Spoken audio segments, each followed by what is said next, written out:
सहना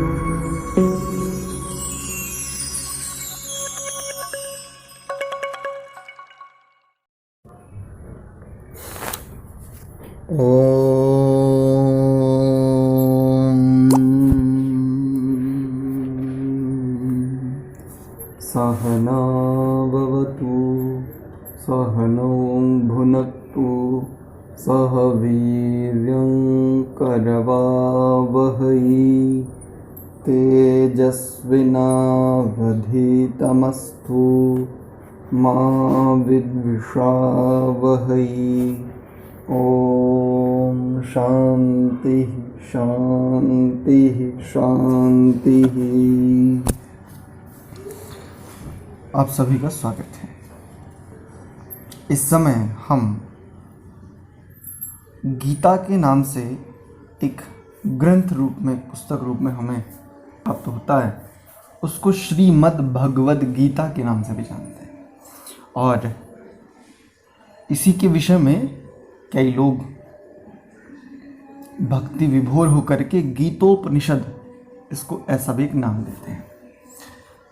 कुछ आज हम क्या पढ़ने वाले हैं, क्या किस प्रकार की प्रक्रिया से हम पढ़ेंगे, क्या है वो सारा का सारा एक परिचय के रूप में, तो आज गीता की भूमिका कक्षा के रूप में आपको कुछ बातें हम बताएंगे अपनी ओर से।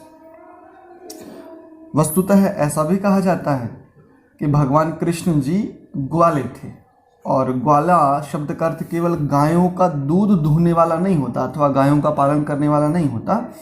एक प्रकार से अर्थ ऐसे भी किया जाता है कि जो उपनिषदों का दोहन करके उनमें से कुछ सार रूप में, मक्खन रूप में, जैसे दूध का दोहन करके उसमें से मक्खन निकाला जाता है, उस प्रकार से तो भगवान कृष्ण जी ने भी उपनिषदों आदि का दोहन करके सार रूप में गीता नामक एक इस शास्त्र को हम तक प्रेषित किया। ऐसी भी एक लोकोक्ति प्रचलित है चहुओर।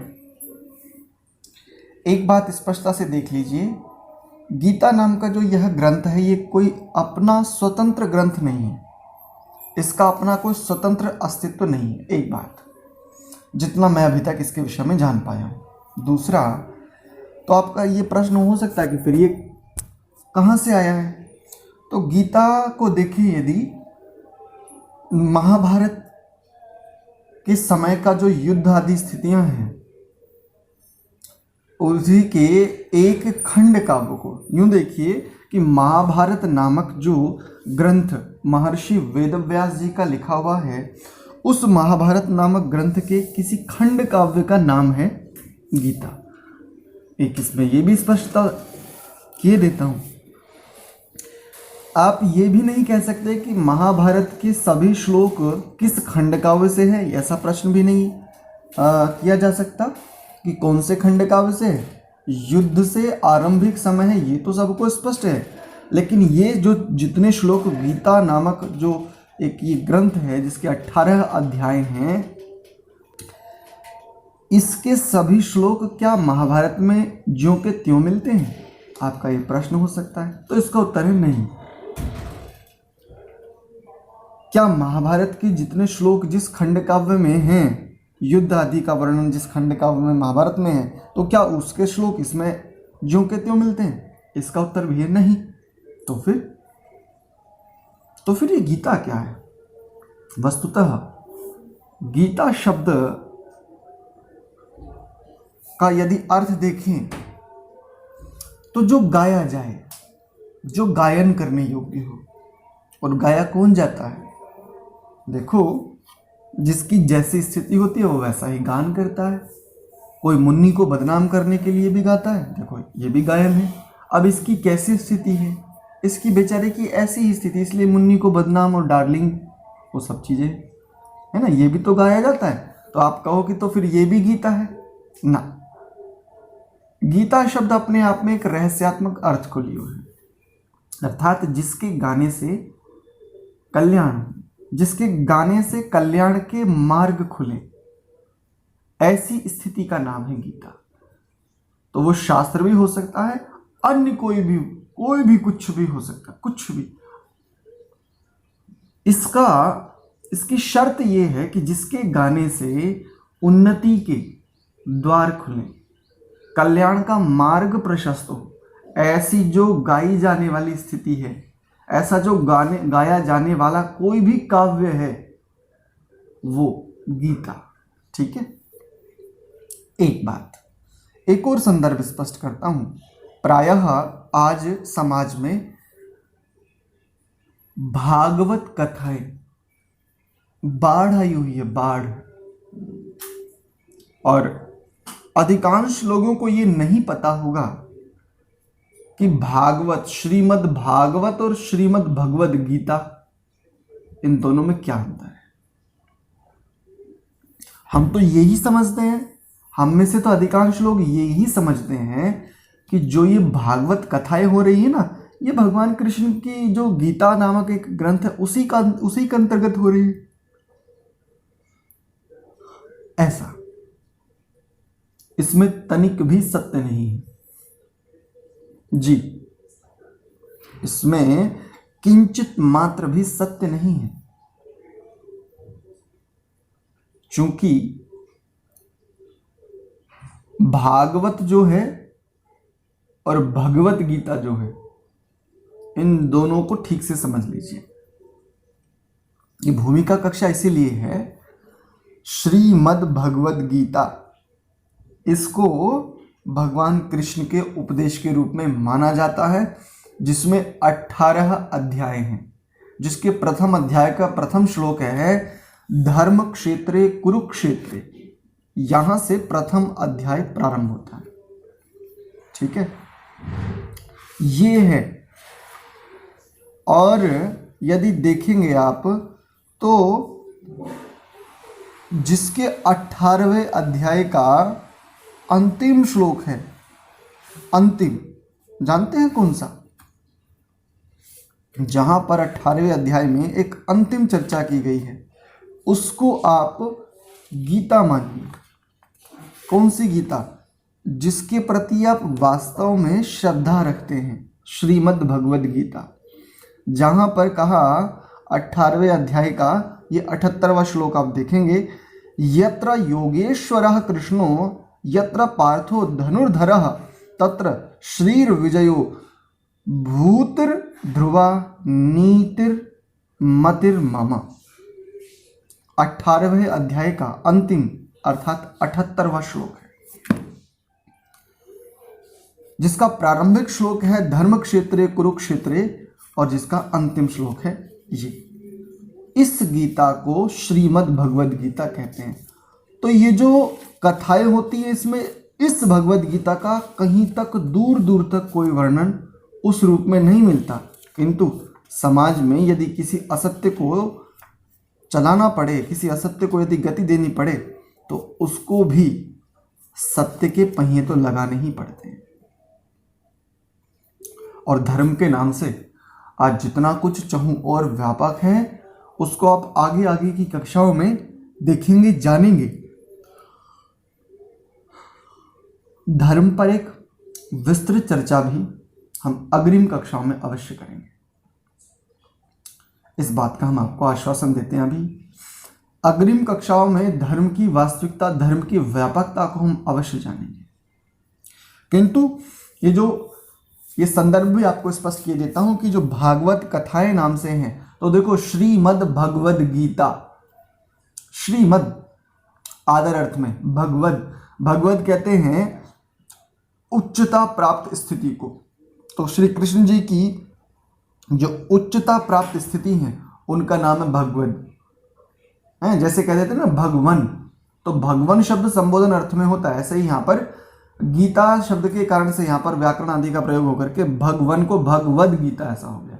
यानी भगवन के द्वारा कही गई ऐसी उक्तियां जिसको गाया जा सके, जिसके गाने से कल्याण के मार्ग प्रशस्त हो सकते हों, जिसके गाने से उन्नति के द्वार खुल सकते हैं, ऐसी जो गायन करने वाली विद्या है, ऐसी जिसको गाया जा सके, ऐसा कोई काव्य है वो, तो श्रीमद् भगवद गीता। ठीक है। और श्रीमद् भागवत पुराण, ध्यान से समझिए, श्रीमद् भागवत पुराण। अब यदि इसको मैं स्पष्टता से कहूं तो ये जो श्रीमद् भागवत पुराण नाम का ग्रंथ है, जिसको आधार मानते हुए ये सभी लोग कथाएं कर रहे हैं, जितने भी कथावाचक हैं, जितने भी ब्रांड है, ये ब्रांड, आप ये समझ लीजिए ब्रांड है ये। वस्तुतः ये कथाएं नहीं है, ये ब्रांड है, ब्रांड बिक रहा है, बिजनेस मॉड्यूल है और कुछ नहीं है। धर्म को बिजनेस मॉड्यूल उस तरह से मॉडिफिकेशन करके और उसको प्रेषित किया जा रहा है। जया किशोरी को लेकर लाने के विषय में सोचो, पता है कितनी मोटी फीस है? देवकी नंदन ठाकुर और जितने भी है ना, जितने भी ये काली चादर वाले, पीली चादर वाले, नीली चादर वाले, जितने भी हैं ये, जितने भी, इनकी बहुत मोटी फीस होती है, बहुत मोटी। तो धर्म का उपदेश करने वाले का मोटी फीस से क्या संबंध है? अस्तु, तो इस भागवत पुराण नाम के जो ये पुस्तक हमें मिलता है, इसका लेखक है बोपदेव। एक बोपदेव नाम का संस्कृत का विद्वान था, उस व्यक्ति ने इस ग्रंथ को संकलित किया था। इसका भगवान कृष्ण जी के उपदेशों से, इसका उन विद्याओं से, जिन विद्याओं में भगवान कृष्ण निष्णात थे, उन विद्याओं से दूर दूर तक कोई संबंध प्रत्यक्ष में नहीं है। परोक्ष रूप से इस बोपदेव ने एक चतुराई की कि इसने उसी से मिलता जुलता नाम रखा। और कमाल की बात ये देखिए, ये कितना बड़ा दुर्भाग्य है, उसके एकत्रित किए हुए कचरे को आज पूरे संसार में लोगों ने इतना प्रचारित कर दिया कि वास्तविक गीता को तो कितने लोग जानते हैं कि गीता में और भागवत पुराण में क्या अंतर है। ठीक है, कि ऐसा क्यों कह रहा हूं, तो इसका एक दो प्रमाण दे देता हूं। श्रीमद् भगवद गीता में, जिसमें 18 अध्याय है, जिसके प्रथम और अंतिम श्लोक का मैंने अभी आपके सामने उच्चारण किया तनिक, उसमें कहीं भी श्री कृष्ण जी के विषय में आपको एक अक्षर नहीं मिलेगा, शब्द की बात नहीं कर रहा हूं, एक अक्षर नहीं मिलेगा जहां से यह सिद्ध होता हो राधा, बोलो राधा भगवान कृष्ण की प्रेमिका थी और 16,100 कितनी, हाँ 16,108 रानियां थी। कहीं नहीं मिलेगा एक शब्द। 18 के 18 अध्यायों को हम पढ़ेंगे, अच्छा किस रूप में पढ़ेंगे वो भी आगे चर्चा करता हूं, कहीं नहीं मिलेगा। भागवत पुराण और ब्रह्म वैवर्त पुराण आदि ये जो कुछ पुस्तक हैं, इन पुस्तकों के आधार पर मैं स्पष्ट कर देता हूं कि मैंने भगवद गीता, श्रीमद् भगवद गीता जिसमें 18 अध्याय, इसको पढ़ाने का संकल्प क्यों लिया, आपको स्पष्ट हो जाएगा। इन पुराणों में श्री कृष्ण जी के विषय में एक उक्ति आती है, बहुत प्रचलित है और कथाओं में भी ये लोग बोलते हैं, लेकिन उसका सीधा सीधा अर्थ पता नहीं आपको क्यों समझ में नहीं आता, और ना जाने वो इसको सीधा सीधा क्यों नहीं बताते। उनका ध्यान आज तक, उनकी चेतना क्यों नहीं जागी आज तक, क्या कर रहे हो। चोर जार शिखामणि, अच्छा शिखा शब्द समझते हो? शिखा शब्द का, शिखा कहते हैं मूर्धन्य स्थान को। मनुष्य देह के जो सबसे ऊपरी स्थान है, जहां पर मनुष्य लोग, जहां पर पुरुष लोग शिखा धारण करते हैं, चोटी जिसको कहते हैं वो। अब यहां पर क्या अर्थ लेंगे? चोर जार शिखा मणि। माताएं जो स्त्रियां होती हैं प्राचीन काल में धारण करती थी, आज तो उतनी वो प्रचलित परंपराएं लगभग लुप्त हो गई, तो जूड़ा बनाती है। जूड़ा समझते हैं ना, अपने जो स्त्रियों के जो बाल होते हैं उनको जहां पर पुरुष लोग चोटी रखते हैं, बिल्कुल उसी के समीप तनिक वहां पर जूड़ा बना लेती हैं और उस जूड़े में मणि धारण करती हैं। मणि धारण करती थी तो शिखा में मणि धारण करने को क्या कहा जाता था? उसको बहुत श्रेष्ठ माना जाता था, यानी उसकी योग्यता सबसे श्रेष्ठ होती थी। इसलिए कुछ ही स्त्रियां अपने जूड़े में मणि धारण करती थी, वो आदरणीय होती थी, वो पूज्या होती थी उस रूप में। यानी मणि धारण करने वाले का तात्पर्य क्या है, उसका क्या अर्थ है? जिसने मणि धारण की है वो कैसा है? आदरणीय है, उसकी योग्यता बहुत उच्च है, वो समाज के लिए बहुत आदरणीय है इस रूप में। तो देखो, अब अर्थ आपको समझ में आएगा। भगवान कृष्ण कैसे हैं? चोर भी कैसे हैं? सबसे ऊंचे वाले, शिखामणि। और जार कैसे? जार शब्द का अर्थ समझते हो? जार शब्द का अर्थ समझते हो? व्यभिचार करने वाला। अपनी पत्नी के होते हुए भी जो बहुत सारी युवतियों से, बहुत सारी स्त्रियों से जो व्यभिचार करे, जो उनके साथ काम चेष्टा में लिप्त हो, उसको कहते हैं जार। मैं तो बड़े मर्यादित शब्दों से बता रहा हूं। समाज में जब जार शब्द का अर्थ देखोगे तो शायद आंखों पर नहीं, कानों पर उंगली रखनी पड़े आपको। ठीक है, मैं तो बड़े मर्यादित शब्दों का प्रयोग कर रहा हूं। तो देखो श्री कृष्ण कैसे हैं? चोरों में भी सबके सरदार, सर्वश्रेष्ठ हैं, शिखामणि। और जारों में भी कैसे हैं? सबसे बड़े जार हैं। क्यों? क्योंकि कुब्जा दासी से समागम, इससे समागम, उससे समागम, इसके साथ व्यभिचार, उसके साथ व्यभिचार इत्यादि। ये इन ब्रह्म वैवर्त पुराण, भागवत पुराण, इनका काला चिट्ठा है। और इसको हम, जो कि हम होते हैं श्रद्धा वाले, हम तो ये समझते हैं कि हम तो बड़े श्रद्धालु हैं, हम कथाओं में जा रहे हैं, हम तो महाराज जी के प्रवचन सुन रहे हैं। कहीं अनिरुद्ध है, कहीं ये है, कहीं देवकी नंदन है, कहीं जया किशोरी है, कहीं ये किशोरी है, कहीं वो किशोरी है, कहीं वो दास बाबा, कहीं ये दास बाबा इत्यादि। हमें तो ऐसा लगता है हम तो बड़े श्रद्धालु स्वभाव के हैं। तर्क नहीं कर सकते, प्रश्न नहीं कर सकते हैं। और यदि आप प्रश्न करोगे तो देवकी नंदन जैसे क्या कर देंगे? इंग्लिश में कुछ भी बोल देंगे। तो इंग्लिश तो आपको आती है, लेकिन संस्कृत में कुछ भी बोल देंगे। अब चूंकि संस्कृत आपको नहीं आती, एक लड़की यदि प्रश्न करे तो इंग्लिश में बोलेंगे तो लड़की को इंग्लिश आती है, वो प्रत्युत्तर देगी बढ़िया तरीके से। लेकिन संस्कृत में कुछ भी बोल दिया और बोल दिया ये तुम्हारा समाधान है। अरे संस्कृत में बोल दिया तो अब उसका अर्थ तो बताओ। उसको तो संस्कृत आती ही नहीं भाई। तुम संस्कृत किसको सुना रहे हो? जिसको संस्कृत आती ही नहीं, उसको संस्कृत सुना करके तुम ये सिद्ध करो मैंने तुम्हारा उत्तर दे दिया और तुम बहुत बड़े विद्वान हो। यदि तुमने संस्कृत में कोई ऐसा समाधान दिया भी है तो उसका अर्थ भी तो समझाओ उसको। वो प्रश्न वो केवल उस लड़की, अकेली लड़की का नहीं है। वो प्रश्न तो ना जाने कितनी चेतनाओं का है। यदि वो प्रश्न है, प्रश्नों का तो स्वाभाविक स्वस्थ प्रश्नों का तो यहां सत्कार किया जाता है, प्रश्नों को तो आदरणीय माना जाता है। तुम संस्कृत में बोल करके बस कह दिया कि ये तुम्हारा समाधान है। क्या समाधान है भाई?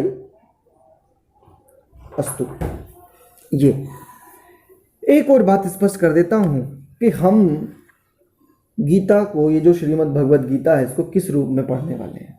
तो देखो, यदि सनातन या संसार में जितनी भी स्थितियां हैं, इनके लिए इनसे यदि पूछे कि भाई आपका मूल आधार क्या है, तो देखो एक सीधी सी बात है, सब लोग इसको लगभग स्वीकार करते हैं, कुछ एक को छोड़ करके जिनकी धर्म आदि के प्रति तनिक भी अभिरुचि है, वो सभी एक बात कहते हैं, सनातन धर्म के जो मूल ग्रंथ है वो कौन से हैं? बताइए तो। वो हैं वेद, 4 वेद। ऋग्वेद, जिसमें मुख्यतः से ज्ञान कांड ऋग्वेद को कहा जाता है। दूसरा यजुर्वेद, मुख्यतः से कर्म कांड परक। तीसरा सामवेद, उपासना कांड इसको कहा जाता है इस रूप में। और चौथा अथर्ववेद, जिसको विज्ञान कांड इस रूप में भी हमारे समक्ष प्रस्तुत किया जाता है। एक दूसरे में ऐसा नहीं है कि जिसमें ज्ञान है उसमें कर्म का कोई उपदेश नहीं है, क्योंकि ज्ञान किस लिए होता है? कर्मों को करने के लिए तो होता है। शुद्ध कर्म किस प्रकार से किए जाए, इसीलिए तो शुद्ध ज्ञान चाहिए। अब जिसमें कर्म, यानी यजुर्वेद में जैसे कर्म कांड है, तो क्या उसमें ज्ञान नहीं है? अरे कर्म करने का उपदेश ज्ञान के द्वारा ही तो किया जाएगा। अस्तु, किंतु मुख्यतः से किस वेद के कौन कौन से विषय, वो मैंने एक छोटी सी चर्चा आपके समक्ष रखी। तो सनातन के मूल आधार क्या है? वेद। हम परमात्मा की व्यवस्था में उनको साक्षी मानते हुए एक बात कह रहे हैं, हम पूरी भगवद गीता को जो वास्तविक कृष्ण जी के द्वारा कथनीय है, उन्होंने जो कही है, उनके द्वारा जो कही गई है, उनके द्वारा जो कथित है, हम वैदिक सिद्धांतों के साथ वैदिक चिंतन के साथ, वैदिक दृष्टि से वेदानुसार क्या क्या सिद्धांत हैं, उन सिद्धांतों के साथ, उन सिद्धांतों की दृष्टि से इस पूरी श्रीमद् भगवद गीता को पढ़ने वाले हैं। ये एक भूमिका के रूप में मैं आपके समक्ष कुछ बिंदुओं को स्पष्ट कर रहा हूं। इसको पढ़ना आवश्यक मैंने इसलिए भी समझा, बहुत सारी स्थितियां चलती हैं वैसे समाज में। एक वर्ग ये है, वो कहता है 70 या 72 श्लोक की गीता ये शुद्ध है, और इसके पीछे उनका एक तर्क ये है कि यदि युद्ध हो रहा हो और युद्ध में 18 अध्यायों का उपदेश तो नहीं किया जा सकता। यह स्वाभाविक और एक स्वस्थ प्रश्न है। और एक वर्ग ये कहता है कि इसमें 72 श्लोक ही तो नहीं है, 72 श्लोक तो नहीं थे गीता में, लेकिन इसमें कुछ अध्याय पूरे के पूरे, कुछ अन्य अध्यायों में बहुत कई श्लोक उसमें प्रक्षिप्त हैं, अर्थात मिलावटी हैं, जिनका इस गीता से कोई संबंध नहीं है, वो मिलाने वाले ने मिलाया। ऐसा भी एक वर्ग है। और इस प्रकार के कुछ तथ्यों को प्रस्तुत करके इस ग्रंथ को बिल्कुल पृथक कर दिया जाता है। अच्छा, एक बड़ी रोचक बात यह है, विद्वान लोग भी गीता के कुछ कुछ श्लोकों को अथवा श्लोकों के कुछ अंशों को, आधे श्लोक को या उससे कहीं अधिक श्लोक को, एक पंक्ति को, आधी पंक्ति को, विद्वान लोग भी उद्धृत तो करते हैं अपने अपने व्याख्यानों में, किंतु गीता पर कोई काम नहीं करना चाहता। ना जाने क्यों, मुझे नहीं पता ये क्यों नहीं करना चाहते। और मेरी ऐसी कोई प्रतिज्ञा नहीं है कि जो मैं काम कर रहा हूं ये अंतिम, और मेरे जैसा काम कोई नहीं कर सकता। किंतु मैं समाज में जो प्रायः उपेक्षित है या जो प्रायः प्रक्षिप्त है, मैं उस पर काम करना चाहता हूं। चाहे वो ग्रंथ हो और चाहे वो आचरण हो, चाहे वो परंपराएं हो, चाहे वो जीवन हो। जहां भी अशुद्धि आ गई है, जहां भी मलिनता आ गई है, चाहे वो मेरे जीवन में हो अथवा दूसरों के, चाहे वो परंपराएं मुझसे संबंधित हो अथवा समाज से, क्योंकि मैं भी समाज से अलग नहीं हूं। मैं इस समाज को बनाता हूं, मैं बनाता हूं, हाँ, क्योंकि जो विद्यावान, जो विद्या में बड़े होते हैं, उन्हीं का तो अनुसरण करता है ये समाज। तो कुछ लोगों से विद्या में मैं बड़ा हूं और कुछ लोगों से मैं छोटा हूं। तो जिन लोगों से बड़ा हूं तो शायद वो लोग तो मेरा अनुसरण करेंगे ही ना। इसलिए समाज को बनाने वाला भी मैं हूं और समाज का नाश करने वाला भी मैं हूं। इसलिए मुझे मेरे कर्तव्य का पालन तो करना ही चाहिए, करना ही पड़ेगा। इसलिए मैं इस गीता पर काम करना चाहता हूं। क्या, एक और बात स्पष्ट कर देता हूं।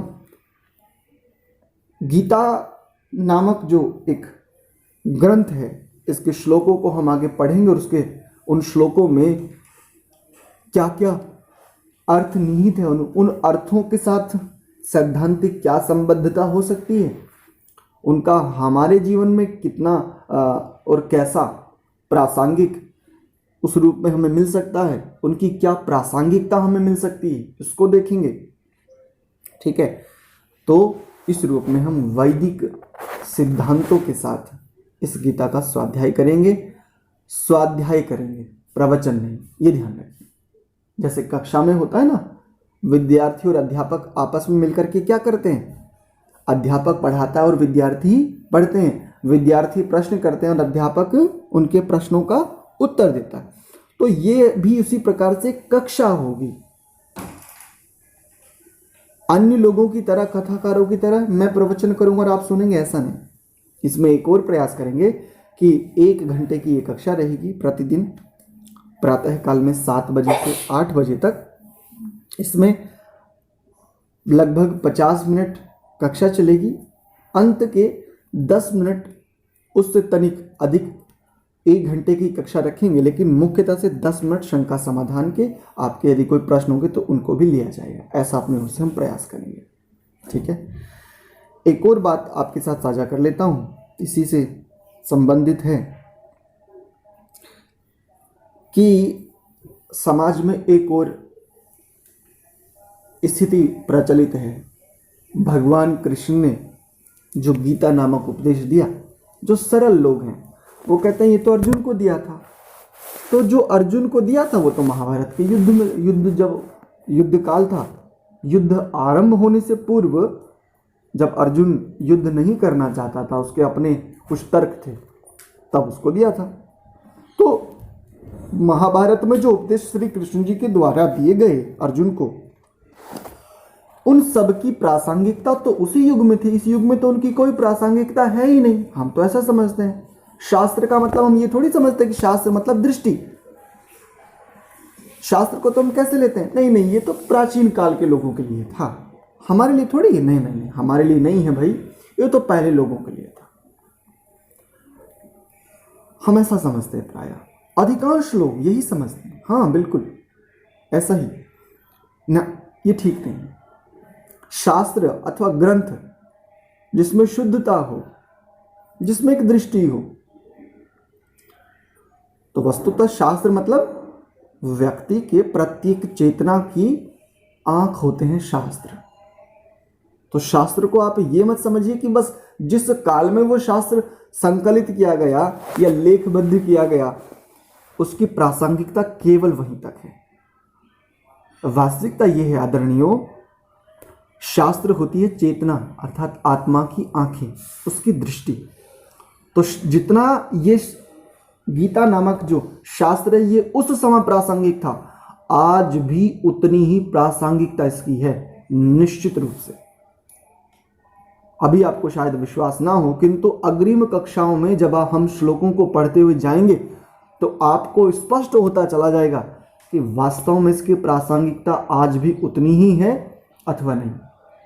तो इसको आप मेरी इस शास्त्र के प्रति एक प्रतिज्ञा मान सकते हैं कि मेरी प्रतिज्ञा ये है कि ये जो गीता नामक, श्रीमद् भगवद गीता नामक जो ये शास्त्र है, इसकी प्रासंगिकता आज भी उतनी ही प्रासंगिक है। इसमें निहित जो विचार हैं आज भी उतने ही महत्वपूर्ण हैं, उतने ही आवश्यक हैं, उतने ही लाभकारी हैं जितने कि महाभारत के काल में अर्जुन के लिए थे।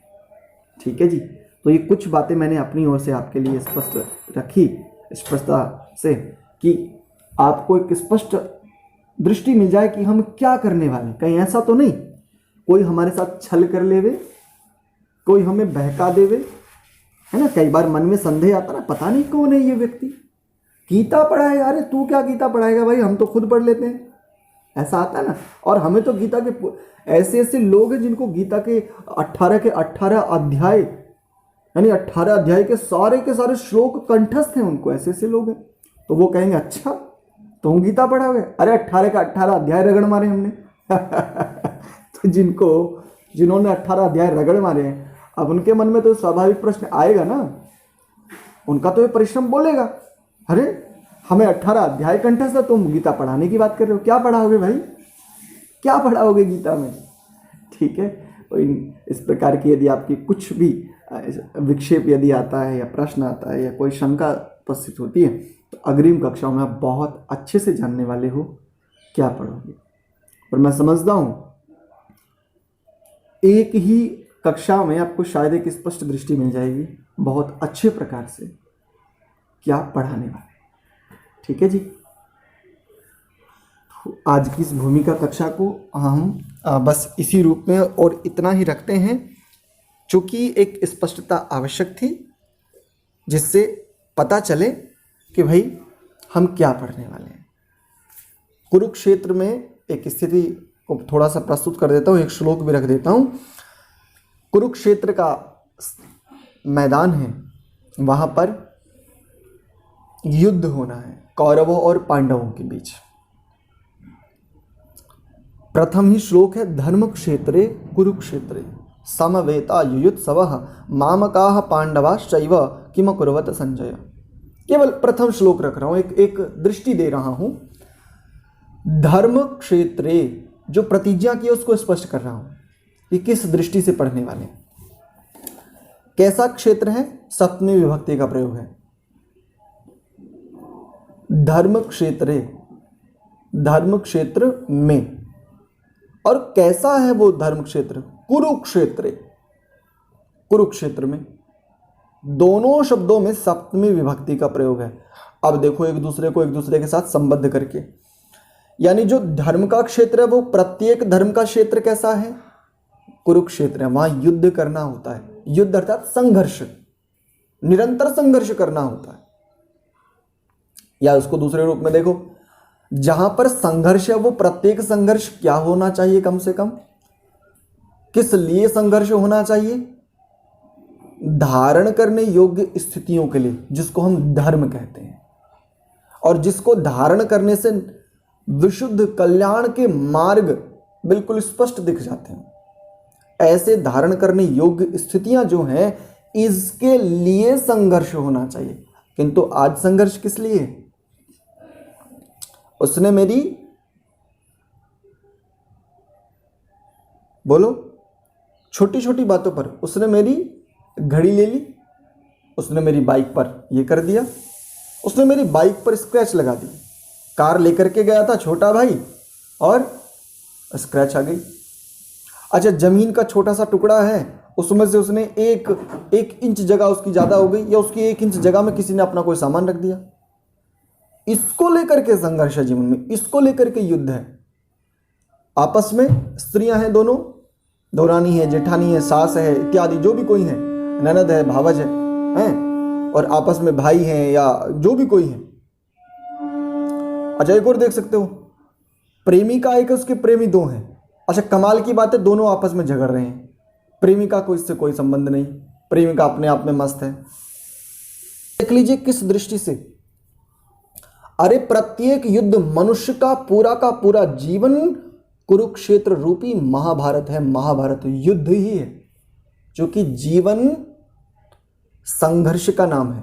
संघर्ष ही जीवन है। अब संघर्ष क्या होता है? युद्ध ही तो है, कई बार स्वयं के साथ और कई बार अन्यों के साथ। स्वयं के साथ भी, स्वयं का भी युद्ध चलता है।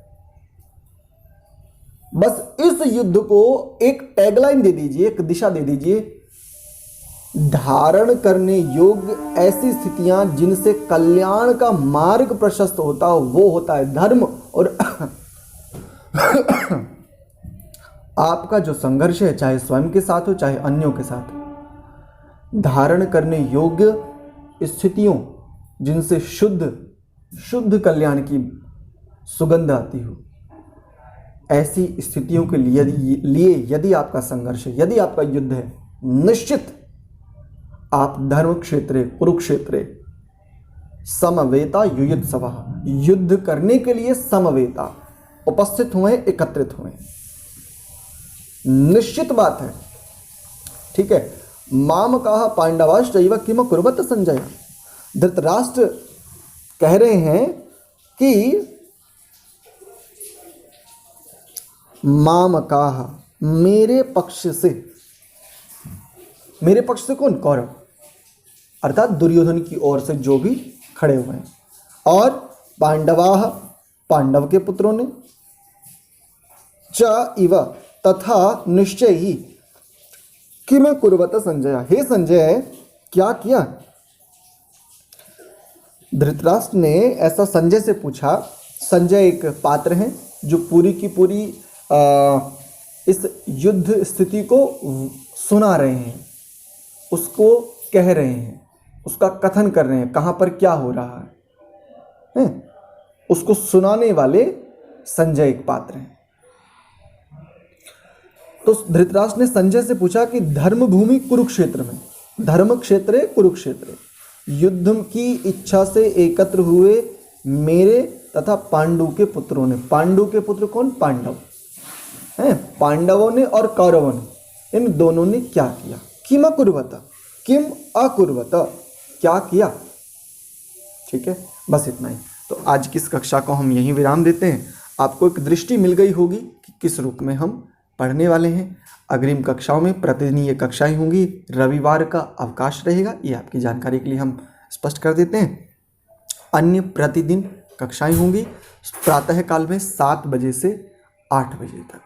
ठीक है, आपके कोई प्रश्न आदि होंगे तो आप उन कक्षाओं के, प्रतिदिन की कक्षाओं में 7:50 के बाद प्रश्नकाल या शंका समाधान काल होता है, उसमें आप उन प्रश्नों को ले सकते हैं। तो आप सभी को प्रणाम।